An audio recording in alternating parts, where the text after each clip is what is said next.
അസ്സലാമു അലൈക്കും വറഹ്മത്തുള്ളാഹി വബറകാതുഹു. ബഹുമാന്യരായ സഹോദരങ്ങളെ, സുഹൃത്തുക്കളെ, നമസ്കാരത്തിൽ പലപ്പോഴും വസ്വാസുകൾ നമുക്ക് വരാറുണ്ട്.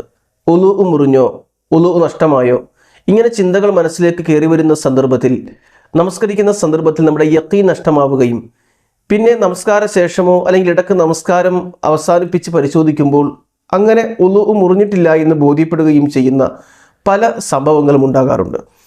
ഇവിടെ നമ്മൾ മനസ്സിലാക്കേണ്ടത്, ഒരു ആശയക്കുഴപ്പം എന്നതിൻ്റെ പേരിൽ, വസ്വാസിൻ്റെ പേരിൽ നമ്മൾ നമസ്കാരത്തിൽ നിന്ന് പിൻവാങ്ങേണ്ടതില്ല. റസൂലുള്ളാഹി സ്വല്ലല്ലാഹു അലൈഹി വസല്ലം കൃത്യമായി ഹദീസുകളിൽ പഠിപ്പിക്കുന്നുണ്ട്.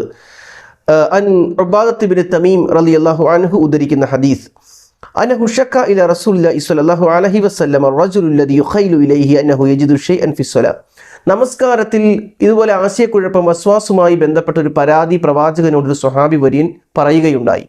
അപ്പോൾ റസൂലുള്ളാഹി സ്വല്ലല്ലാഹു അലൈഹി വസല്ലം പറഞ്ഞു, ല യൻസരിഫു ഹത്താ യസ്മഅ സൗതൻ ഔ യജിദ റീഹൻ. നീ ശബ്ദമോ വാസനയോ വ്യക്തമാകാതെ ആ നമസ്കാരത്തിൽ നിന്ന് പിൻവാങ്ങേണ്ടതില്ല. ഇമാം ബുഖാരി റഹ്മത്തുള്ളാഹി അലൈഹി ഉദ്ധരിക്കുന്ന ഹദീസാണ്. അപ്പോൾ കീഴ്വായി പോയോ പോയില്ലേ എന്നൊരു വസ്വാസ് വന്നു കഴിഞ്ഞാൽ വ്യക്തമായ ശബ്ദമോ അല്ലെങ്കിൽ വാസനയോ വരാതെ നീ നമസ്കാരത്തിൽ നിന്ന് മാറേണ്ടതില്ല, നമസ്കാരം തുടരാം എന്ന ഉപദേശം പ്രവാചകൻ കൊടുക്കുകയാണ്. മറ്റൊരു പ്രശ്നം എന്ന് പറഞ്ഞാൽ മൂത്രവാർച്ചയാണ്. രണ്ട് തരം മൂത്രവാർച്ചകളുണ്ട്. ഒന്ന് നമുക്ക് നിയന്ത്രിക്കാൻ പറ്റാത്തതും, രണ്ട് നിയന്ത്രിക്കാൻ പറ്റുന്നതും. അഥവാ മൂത്രമൊഴിച്ച ശേഷം 5-10 മിനിറ്റ് കഴിഞ്ഞാൽ മൂത്രം ആ ഒരു പ്രശ്നം നിൽക്കുന്ന ആളുകളുണ്ട്. എന്നാൽ ചില ആളുകളെ സംബന്ധിച്ചിടത്തോളം ചിരിക്കുമ്പോഴും തുമ്മുമ്പോഴും എല്ലാം മൂത്രം പോകുന്ന ആളുകളുമുണ്ട്.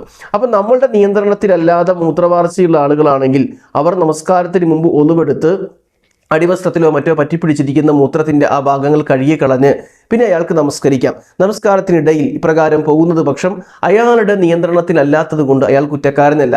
രണ്ടാമത്തെ ഈ ഭാഗം എന്ന് പറയുന്നത്, മൂത്രമൊഴിച്ച ശേഷം 5-10 മിനിറ്റ് ഇങ്ങനെ മൂത്രം ഇറ്റു പോകുന്നവരാണെങ്കിൽ അത്രയും സമയം ഒന്ന് കാത്തിരുന്ന് ശേഷം നമസ്കാരത്തിൽ കൂടുക അല്ലെങ്കിൽ നമസ്കരിക്കാൻ വേണ്ടി പോവുക എന്നുള്ളതാണ്. ഇതാണ് ഈ വിഷയത്തിൽ നാം ചെയ്യേണ്ടത്. അള്ളാഹു അനുഗ്രഹിക്കട്ടെ. അസ്സലാമു അലൈക്കും വറഹ്മത്തുള്ളാഹി വബറകാതുഹു.